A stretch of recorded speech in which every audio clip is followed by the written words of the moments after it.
Nataka naongea na wewe kwa habari ya kutua mzigo kwenye maisha yako. Hebu mwambie mwenzako, tua mzigo uliobeba kwenye maisha yako. Tua mzigo uliobeba kwenye maisha yako. Nasema mtu mmoja, tua mzigo uliobeba kwenye maisha yako. Si unanielewa ninachosema? Kama kuna mtu unajua umekuja na mzigo nyumbani mwa Bwana, hautaondoka nao kwa jina la Yesu Kristo. Nasema hautaondoka nao kwa jina la Yesu Kristo. Kila magonjwa uliyokuja nayo hautaondoka nayo kwa jina la Yesu Kristo. Kama unaamini Bwana anaweza kutua mizigo kwenye maisha yako, ninaamini hata hapo ulipokaa unaamini sitaondoka na mzigo. Haleluya, haleluya. Akatuambia, njoni kwangu ninyi nyote msumbukao na wenye kulemewa na mizigo. Njoni kwangu ninyi nyote msumbukao na wenye kulemewa na mizigo. My Lord, my Jesus. Unaelewa ninachosema?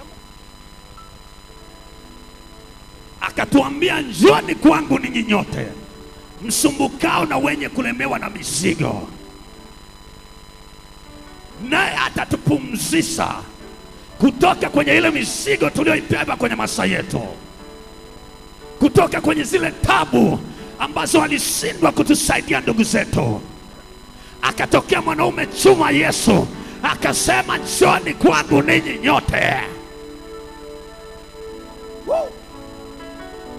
Nampenda huyu Yesu kwa sababu aliona mwanadamu anatembea na mizigo kwenye maisha yake. Aliona mwanadamu anatembea na mizigo kwenye ndoa yake. Aliona mwanadamu anatembea na mizigo kwenye biashara yake. Akasema, njoo kwangu nyote msumbukao. Leo nataka nikuambie kwamba hakuna mzigo utakao kwako kwenye maisha yako tena. Unaelewa ninachosema? Kama unaamini neno hili, nasema hakuna mzigo utakao kwako.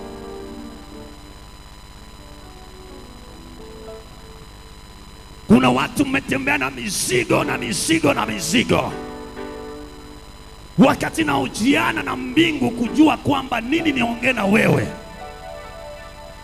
Roho Mungu akasema nami kwamba watu bado wako wanatembea na mizigo kwenye maisha yao. Unaweza ona watu wamependeza, unaweza ona watu wanacheka, lakini kila mtu ako na mzigo kwenye maisha yake. Kuna mtu unatembea na mzigo wa madeni kwenye maisha yako. Kuna mtu unatembea na mzigo wa magonjwa kwenye maisha yako. Kuna mtu unatembea na mzigo wa kufanya biashara kwenye maisha yako. Kuna mtu unatembea na mzigo wa kutaka kuolewa kwenye maisha yako. Nasema huo ni mzigo umekulemea, lakini chuma Yesu amesimama leo, hautaondoka na huo mzigo wako by force, by power. Haleluya, haleluya. Akasema kuna watu bado wanatembea na mizigo. Sasa hii mizigo inakuaje tena?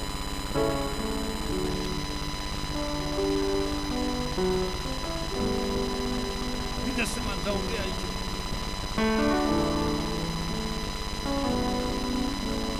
Unaweza niona hata mimi hapa nimevaa hivi, lakini natembea na mzigo. Sindio?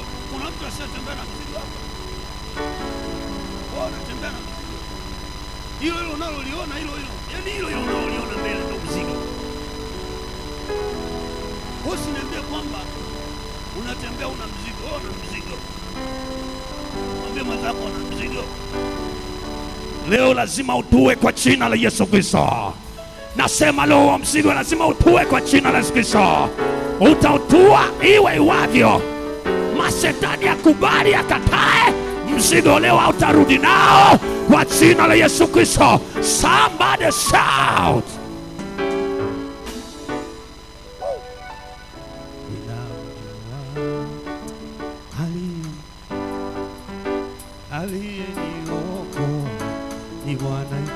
Ninamjua. My God, my God. Aliye mwamba. Aya. Aliyeniokoa ni Bwana Yesu. ninamjua ai aliye mwamba, aha aliyeniokoa ni Bwana Yesu. asante baba Asante Baba, asante Mwana, asante nawe Roho Mtakatifu. oh asante baba Asante Baba, asante Mwana, asante nawe Roho Mtakatifu. asante baba Asante Baba, my god asante Mwana, enjoy asante nawe Roho Mtakatifu. ninamjua Ninamjua aliye mwamba, aliyeniokoa ni Bwana Yesu. asante baba Asante Baba, asante Mwana, asante nawe Roho Mtakatifu. amen. Naomba unisomee katika Yohana mlango wa 5 mstari wa kwanza mpaka 9 chapu haraka. Yaani leo tunaangusha mafurushi yote, leo tunaangusha mafurushi yote. Yohana mtakatifu mlango wa 5 mstari wa kwanza mpaka 9. Someka katibu smart kabisa, gentleman wa Yesu. Shumaji. Haleluya. Yohana sura ya 5 mstari wa 5 mpaka wa 9. Mstari wa kwanza. Mstari wa kwanza mpaka mstari wa 9 Biblia inasema, Sawa. baada ya hayo palikuwa na sikukuu ya Wayahudi, naye Yesu akakwea kwenda Yerusalemu. Na huko Yerusalemu penye malango wa kondoo pana birika iitwayo kwa Kiebrania Bethzatha.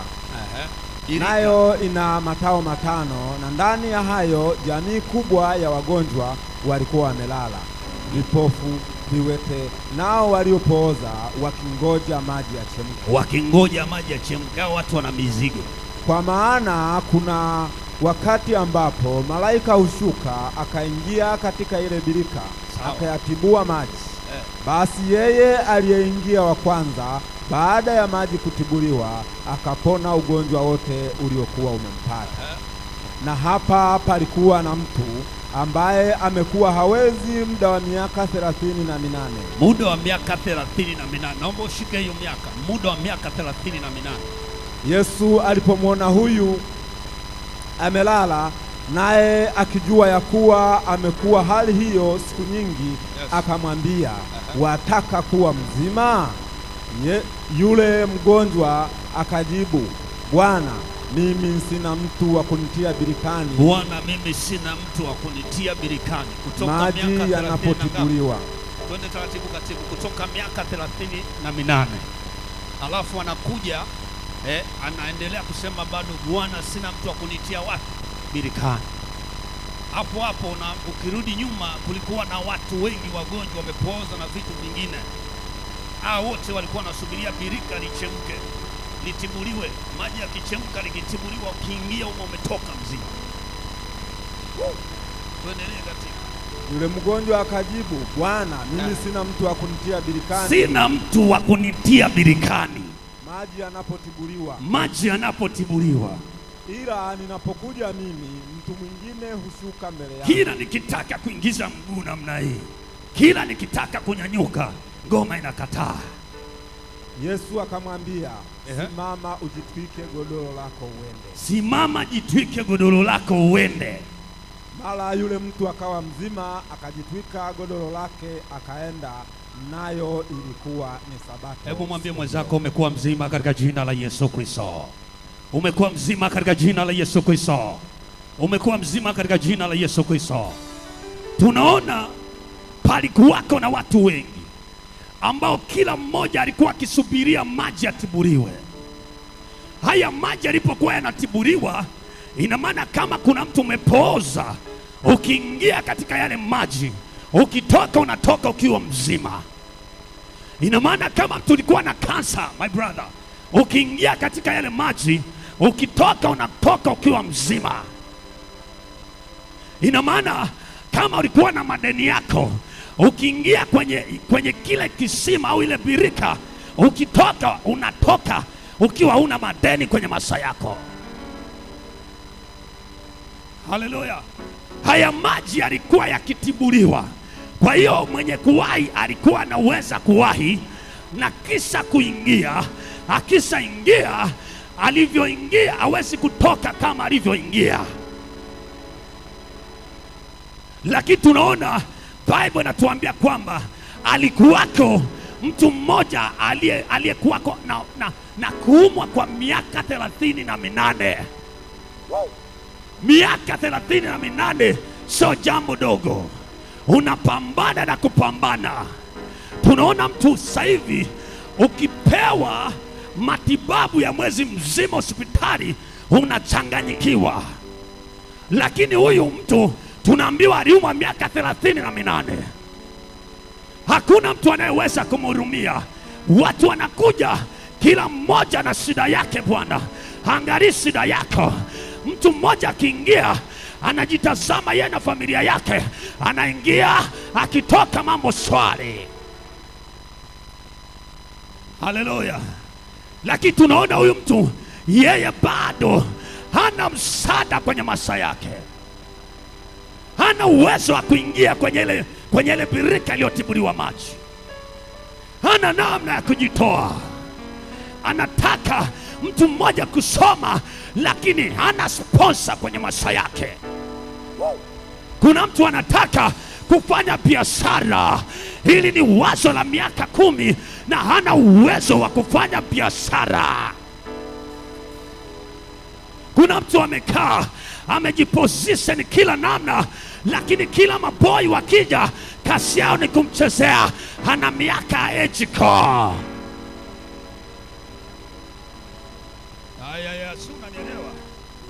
Unanielewa? Lakini tunaona Yesu akamzoom, akamwangalia kutoka mbali, alafu akamsogelea. Alipomsogelea yule mtu akasema, sina mtu wa kunitia birikani, my Lord. Akasema, sina mtu wa kunitia birikani. Inawezekana hayo ndio maswali ya mzigo ulionao, kwamba nitautua kwa miaka mingapi? Hii ndoa inanisumbua, mzigo wangu nani atanitua? Lakini mwanaume Yesu akamsogelea, akamwambia, ingia, jitwike godoro lako uende. Nasema Yesu yuko hai. Haleluya, haleluya. Yesu yupo kwenye maisha yako. Yesu yupo kwenye ndoa yako. Yesu yupo kwenye biashara yako. Haijalishi ni kitambo gani, lakini unapojua mchana wa leo Roho wa Bwana ametamalaki, Roho wa Bwana yuko hapa, hautaondoka na mzigo wako, hautaondoka na madeni yako, hautaondoka nayo kwa jina la Yesu, by force, by power. Haleluya. Bwana apewe sifa. Mtu mmoja unabaki unalia machozi. Najua unajiuliza, hii inakuaje? Nani atanitoa? Haleluya. Yaani ukiangalia hapa, ukimwangalia ndugu yako mazuri hawezi kukutoa hapo. Unaelewa? Ukimwangalia mzee wako mzee yake hawezi kukutoa hapo. Unaelewa? Ukimwangalia apostle nabii wa Bwana hawezi kukutoa hapo. Sasa unabaki na mzigo, unatembeana,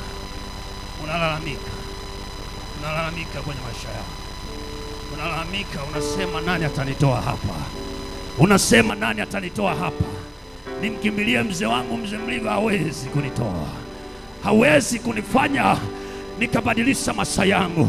Lakini nikimtazama huyu Yesu, yeye anaweza kuja kwenye maisha yangu akabadilisha historia ya maisha yangu. Nasema leo, mwachie Yesu huo mzigo wako, usiondoke nao kwa jina la Yesu. Haleluya, haleluya.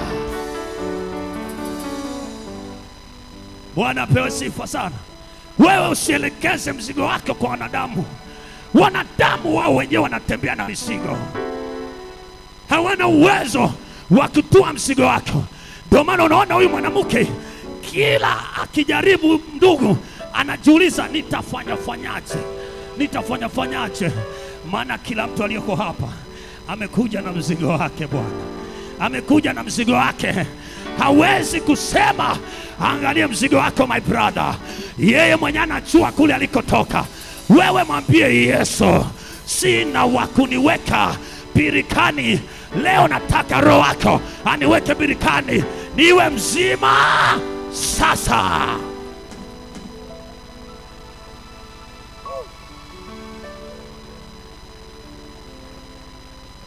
Hakuna wa kufanana na Yesu.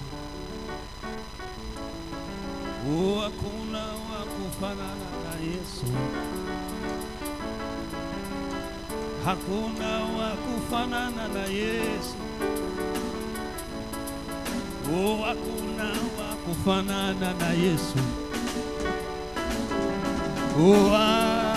Anaweza. Ayaya.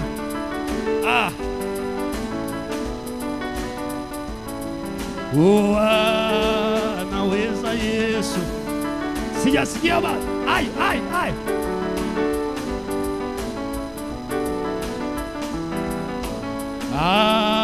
Anaponya.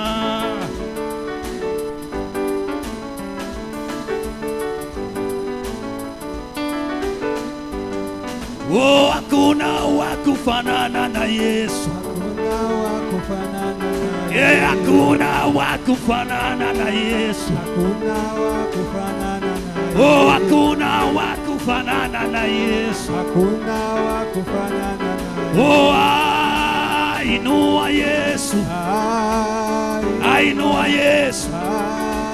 Inua Yesu. Hakuna wa kufanana na Inua Yesu. Inua Yesu. Hakuna wa kufanana na bariki Yesu. Abariki Yesu.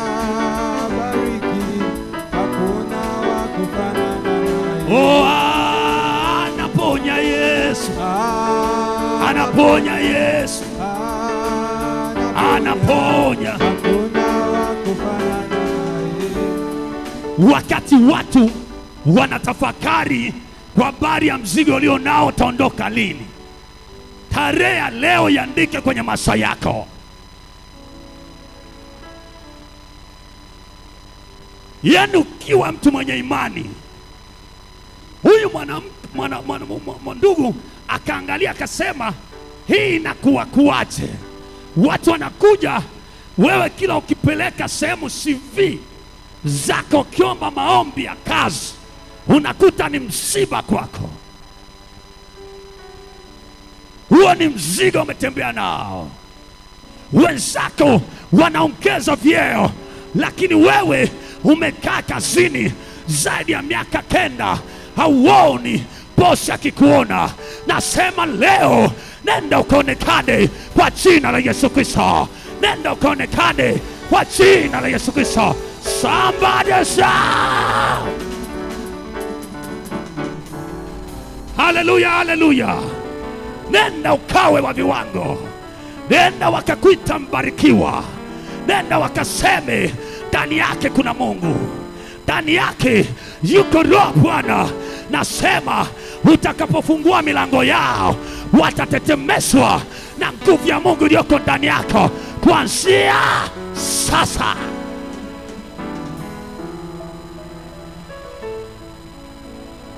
Hallelujah.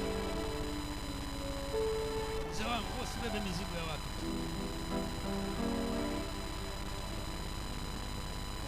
Usibebe mizigo. Sababu kuna mmoja peke yake ndio anayeweza kubeba mizigo. Ukinipa mzigo wako utanilaumu. Wewe njoo mwambie, kutokana na vile ulivyo, huu mzigo wangu tumpishe mzee wa siku hapa. Lakini ukitegemea uje mimi mzee wangu unipe milioni 10 nikafanikiwa, uongo.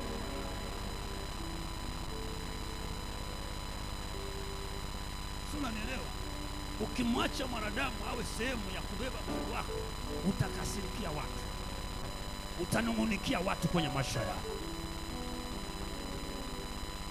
Lakini ukijua kwamba hawa na wenyewe wana mizigo, hautabaki kusema mtu fulani anijali. Hautabaki kusema mtu fulani aoni vile nateseka. Hautabaki kusema mtu fulani anajiona, kwa sababu kwenye kujiona kwake kuna mahali ana mzigo wake na Yesu.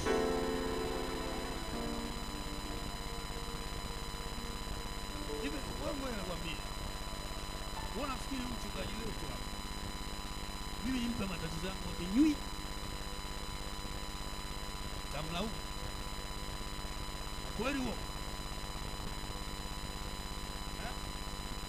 Nije pale kwa katibu wangu, rafiki yangu ninakaa naye nyumba moja, niseme kwamba leo mwanangu utanilisha mwezi mzima, mimi sina hela. Tamlaumu yule bwana. Haleluya, Bwana asifiwe. Lakini kama ninajua kuna mtu mmoja, haleluya, yani yeye ni kitendo cha sekunde anaweza badilisha historia ya maisha yako. Ni dakika moja anaweza kukubadilishia jina lako kwenye maisha yako. Anaweza badilisha historia ya watoto wako. Anaweza badilisha historia ya biashara yako. Nasema yuko Yesu. Kazi ya Yesu ilikuwa moja, watumishi wa Mungu. Kazi ya Yesu ilikuwa moja, ni kutua watu mizigo. Hii nawapa watumishi wa Mungu wote mnaonitazama kupitia hapa, tuwe sehemu ya kutua mizigo ya watu, sio kuweka mizigo kwenye maisha ya watu.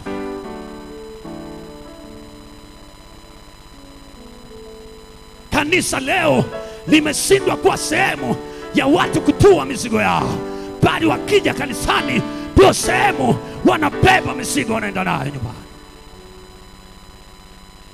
Lakini leo tumwambie Yesu, yeye alikuwa na kazi moja. Akaja duniani, akamwangalia mwanadamu mwenye dhambi, akachua ni mzigo lazima niutue. Lakini leo tumekaa, nikija kanisani ndio sehemu nitaondoka na mzigo wa umpea.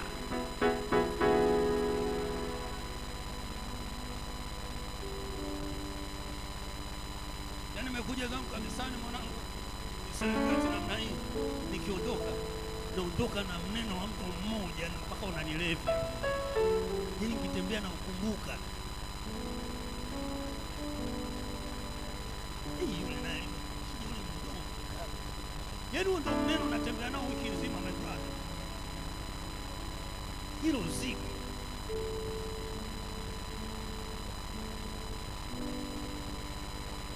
Nikikaa hapa mimi kazi yangu ni kutwisha watu mizigo. Wewe ukija unaonaje mwanangu? Uangalie mwanangu, akiangalia yani kama analia. Mwambie mwenzako huo mzigo wewe. Haleluya. Tumeshindwa kuwa na uelewa kwamba kazi ya msalaba ilikuwa ni kutua watu mizigo. Ilikuwa ni watu wawe huru na maisha yao, sio watu kuja na kuondoka na mizigo yao. Nasema kama mjumbe wa nyakati, sauti ya mamlaka, kanisa liwe sehemu ya kutua watu mizigo.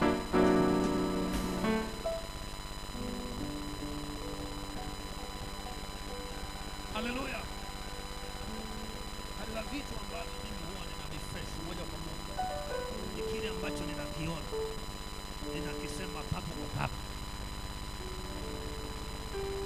Bwana Yesu asifiwe sana. Si unanielewa ninachosema? Lazima ujue kila mzigo ulionao kuna anayeweza kutua, na huyo sio mwingine, ni mwanaume Yesu. Hakuna anayeweza kusuluhisha ndoa yako my brother. Hakuna anayeweza ongeza kiwango cha uchumi wako. Hakuna anayeweza kukufuta machozi. Hakuna anayeweza kukufariji kwenye wakati mgumu. Wewe mwangalie Yesu kwenye maisha yako, alafu mwambie Bwana, nasogea kwako. Haya machozi yangu, hichi kilio changu, huu uchungu wangu, haya maisha yangu, hii biashara yangu, naileta kwako Yesu. Haleluya. Utaona vitu vinakwenda, watu wanapisha tu, kwa sababu kuna mwanaume ametua mzigo wa maisha yako.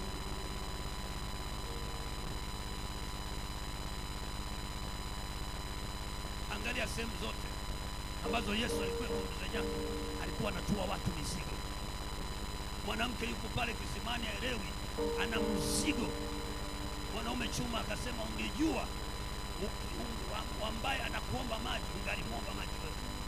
Manake aliona mzigo ndani ya yule mwanamke. Haleluya. Bwana asifiwe.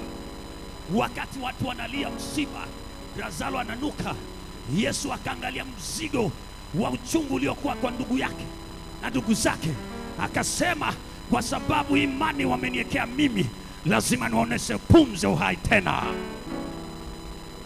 Hiyo ilikuwa ni kazi ya Yesu. Mahali ambapo watu wataona vitu vyako vimekufa, yeye akisimama kwenye malango ya maisha yako, anatabiri uzima na uhai kwenye maisha yako. Katika jina la Yesu Kristo nasema uwe hai. Hautatembea na mzigo tena kwenye maisha yako, hautatembea nao tena kuanzia sasa.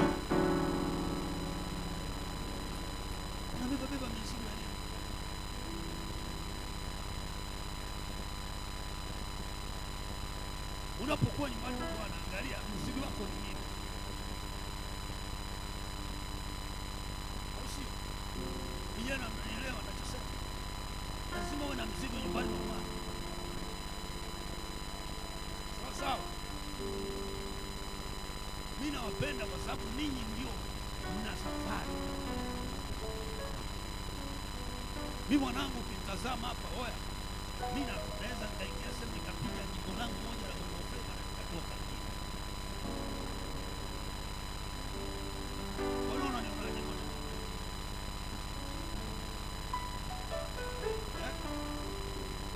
Kwa mimi sinafanana kabisa na wale washikaji wao. Lakini tunajifanya hivi wauni, kumbe sisi ni wauni wa Yesu wewe.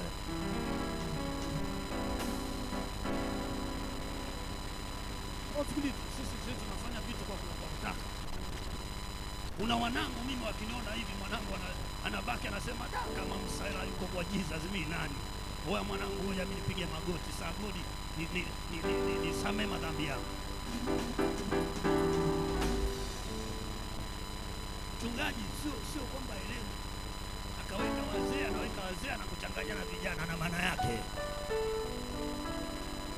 Nafikiri elewe.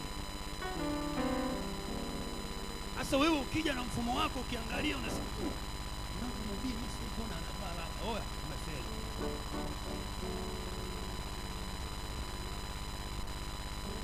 Haleluya. Unajua hata kwa Yesu kuna vitengo vya kila aina. Kuna usalama wako pale. Yaani kuna maisha unaweza kukutia. Si unanielewa? Yaani kwa Yesu kuna kila idara. Haleluya. Kwani kuna maskari wako namna hiyo mtu wako.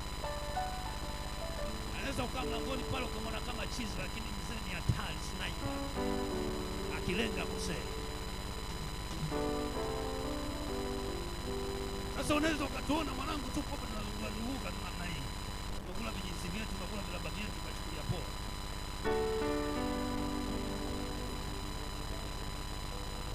Haleluya. Mwambie mwenzako, mbingu ina kila idara, wacha ushamba.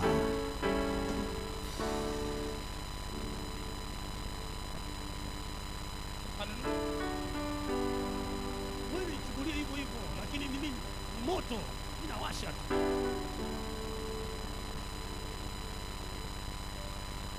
Amen. Akija mzee wetu anajua, anapoza watu, bana si tunachoka. Haleluya. Kuna mtu akitoka pasifu inalia. baba, leo kama nimepigwa mimi. Unaulizwa nani kahubiri, mwinjilisti? Basi mwanangu po namrekebisha baba. Haleluya! Tunazipata hizo, spiri hatuzipati. Amen. Bwana pesi. Lazima kuwe na watu wanakuambia tengeneza njia yako wewe. Mimi nimekuja, kazi yangu ni kutoa mzigo. Mimi ninachoona, mimi nikikuangalia naona nikufunue tu. Yaani kama vile kuna shida, kuna nini, mimi ndo kazi yangu. Hiyo ndo yaani mimi napenda ugomvi. Unaelewa? Ugomvi wa kiroho sio ugomvi wa nguvu. Sina hata nguvu. Yaani mimi niambie wapi nilipo poli mzee wangu kunyango kakule watu mizigo. Hiyo ndio kazi ambayo ilimfanya mwanaume Yesu aache kiti cha enzi akaja duniani kwa ajili ya familia yako, kwa ajili ya ndoa yako, kwa ajili ya watoto wako. Kazi ilikuwa ni moja, kutoa mizigo ya watu kwenye maisha yao. Nasema Yesu akusikie sasa. Haleluya, haleluya. Haleluya, haleluya. Nasema nenda ukatoe mizigo ya watu kwenye maisha yao. Nasema nenda ukatoe mizigo ya watu kwenye ndoa zao. Haleluya. Usiwe sababu ya watu wengine kuona wokovu ni mgumu mbele za Bwana. Haleluya. Bwana Yesu asifiwe. Tulikataa wengine habari za injili, tulikataa. Usikiri tunahubiri tunapenda, tulikataa. Hili tulikataa.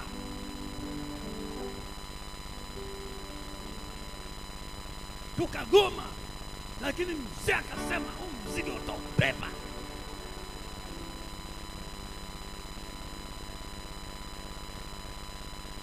Amen.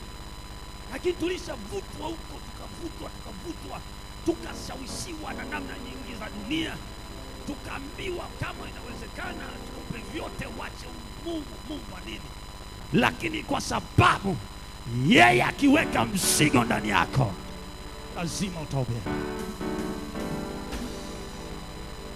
Tuombe, sio mkituangalia hivi nafikiri tunayaweza yote. Tuombe, tunahitaji kuombewa. Oya mwanangu, mimi kuna mahali mwenyewe nikipita hivi nikiona mponyo naweza nikasema Yesu, mbona kama unanichelewesha hivi? Lakini unarudi nyuma unasema wewe bado, kazi yako bado dunia.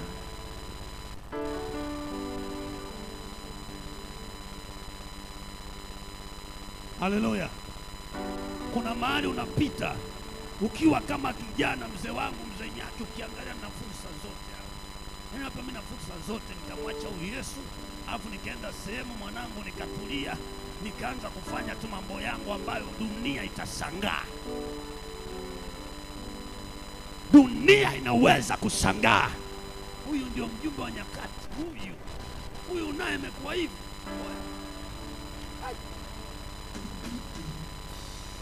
Wanakuita lakini ndani yako na mzigo na Yesu. Wanakuambia wewe mwanangu, njoo kuna chaka mahali fulani, twenzetu tutengeneze pesa.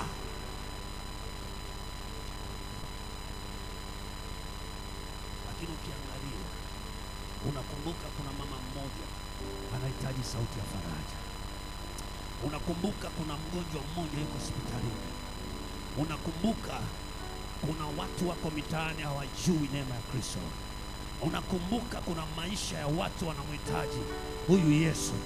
Unarudi unamwambia huyu Bwana majeshi, huu mzigo nilio nao, ya nini nivipate vyote vya dunia nikaikosa mbingu? Unarudi msalabani unamwambia Bwana, niko tayari kusema na maisha ya mama yule. Niko tayari kusema na maisha ya baba yule. Niko tayari kusema na maisha ya kijana yule. Nasema na wewe leo, tua mzigo wako.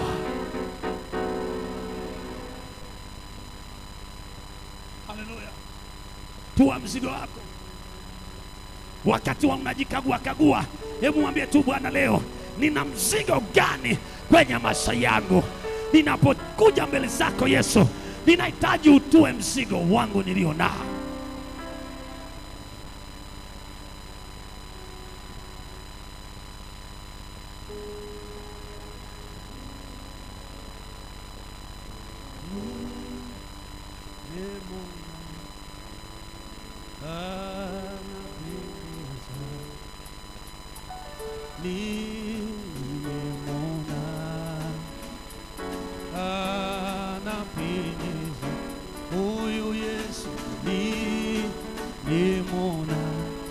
Mwambie tena Yesu, anapendeza, nimemwona, ana kwenye maisha yangu, nimemwona huyu Yesu. Oh, nimemwona, anapendeza. Huyu Bwana anapendeza,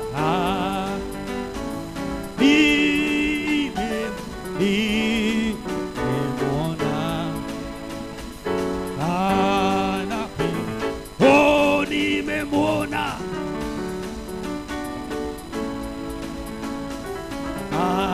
anapendeza. Shangilie Yesu kwa makofi na vigelegele kwenye maisha yako. Nasema mshangilie tena Bwana kwa makofi na vigelegele. Shangilia Yesu anaibariki maisha yako. Shangilia Yesu anaibariki watoto wako. Shangilia Yesu anaiponya afya yako. Shangilia Yesu leo kwa jina la Yesu. Alikuona toka mbali akakuzunguka, akaona kisima kinatibuliwa, alafu hakuna mtu wa kukupeleka birikani. Akasogea karibu, akakuangalia, akasema, jitwike godoro lako wewe. Jitwike godoro lako wewe. Mchana wa leo naamini hautaondoka na mzigo leo nao katika jina la Yesu Kristo. Hautaondoka nao katika jina la Yesu Kristo. Hautaondoka nao katika jina la Yesu Kristo. Hautaondoka nao katika jina la Yesu Kristo. Hautaondoka nao katika jina la Yesu Kristo. Nasema hautaondoka nao katika jina la Yesu Kristo. Mimi nakuja kukuambia tutue mizigo tulio nayo.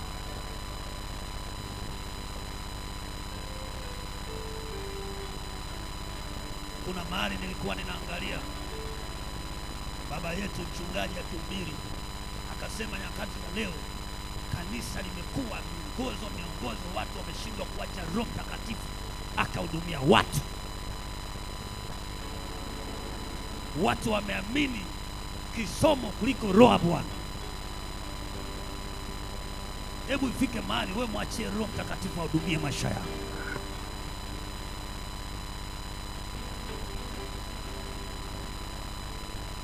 Haleluya. Na kama uko hapa, kama unaamini neno hili, kama unaliamini neno hili, usimwamini mwinjilisti. Ondoa neno hilo. Usimwamini mwinjilisti. Mwinjilisti ni jina, ila muamini Yesu aliyoko ndani ya mwinjilisti. Kama unaamini kwamba leo hautaondoka na mzigo wako, kuna mahali utajiachilia mbele za Bwana. Ila ukibeba aliyesema ni mwinjilisti, utaondoka nao. Sasa tusiwe watu, niliwahi kuongea siku moja nikasema, watu wanaamini kuna mitume fulani, wao ndio wanaombeaga tu mzee wangu mabiashara magumu. Wanaombeaga mandoa yaliyovunjika ambayo yareweki. Wanaombeaga magonjwa mazito.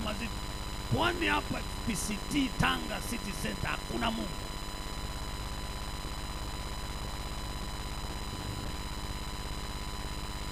Amini mahali ulipo, naye Mungu atakuamini kutokea hapo.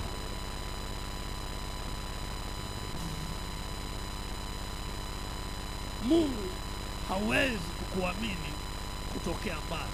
Anaamini kwanza mahali ulipo ukipaamini. Kisha na yeye anaonyesha uaminifu wake mahali ulipo kwanza.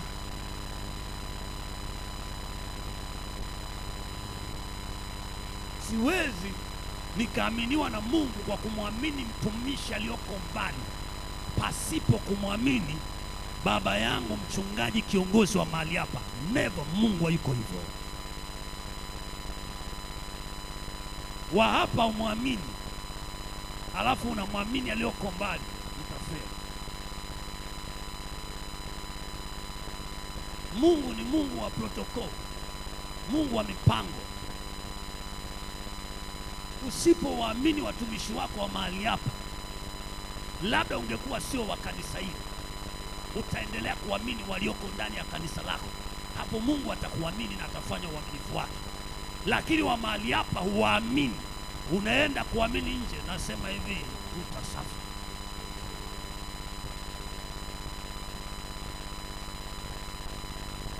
Labda kama una kisaidizi,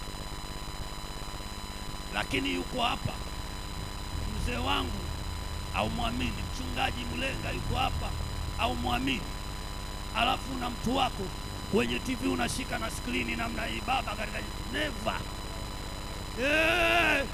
Haipo. Amini kwanza wa kwako, Mungu ataona moyo wako unavyomwamini. Kisha utakapoamini wengine, Mungu ataanza kuona imani yako imetokea nyumbani kwako kwanza.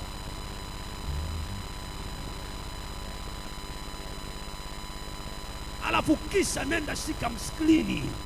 Wakati huo ukisema pamoja na nguvu, lakini ninaamini madhabahu ya mahali. Haleluya. Uwezi ukabarikiwa na kufanikiwa kama unaamini wengine vya kwako nyumbani uviamini. Mungu hawezi tenda kwenye maisha yako. Kuna watu tunawaona wana upako, wanaweza kufanya vitu kwa sababu waliaminiwa mahali ambapo Mungu alitaka waaminiwe. Lakini wewe watanga, kuna mahali Mungu alitoa watumishi ambao alitaka mahali ulipo uamini ili yeye aoneshe uaminifu kwenye maisha yako.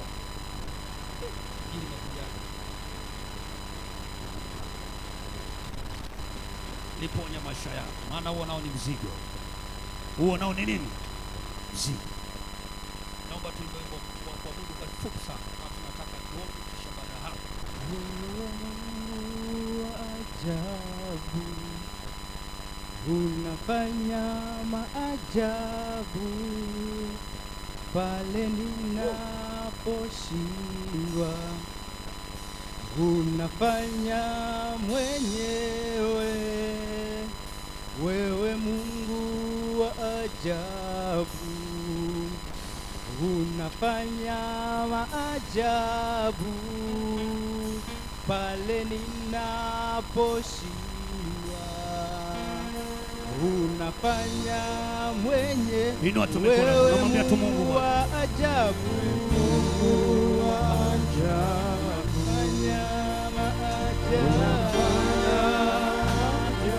pale ninaposhindwa, unafanya mwenyewe, wewe Mungu wa ajabu, unafanya maajabu pale ninaposhindwa, unafanya mwenyewe, wewe Mungu wa ajabu, unafanya maajabu pale ninaposhindwa, unafanya mwenyewe,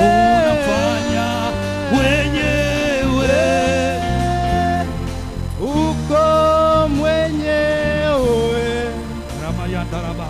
uko mwenyewe, hakuna wa mfano wako Bwana. Mwambie Yesu uko mwenyewe. uko mwenyewe, Uko mwenyewe, uko mwenyewe,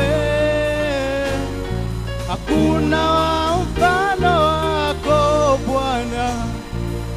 Uko mwenyewe, uko mwenyewe,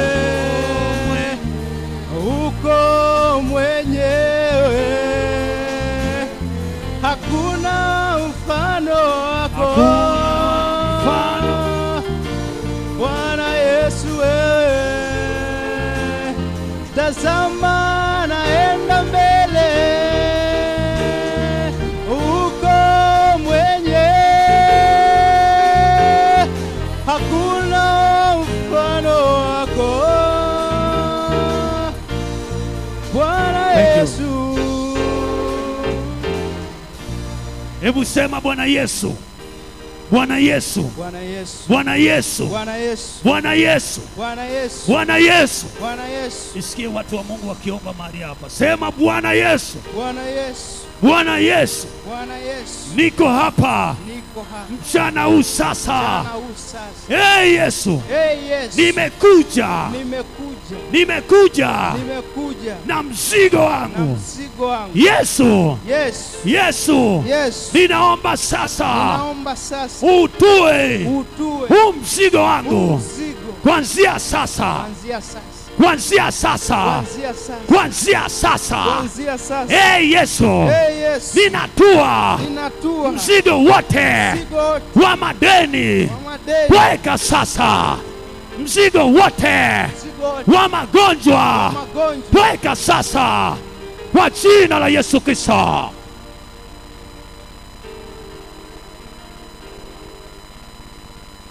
Ninaamini kuna namna Mungu anafanya, kuna Mungu atafanya kwako. Hautaondoka tena na mzigo wako katika jina la Yesu Kristo.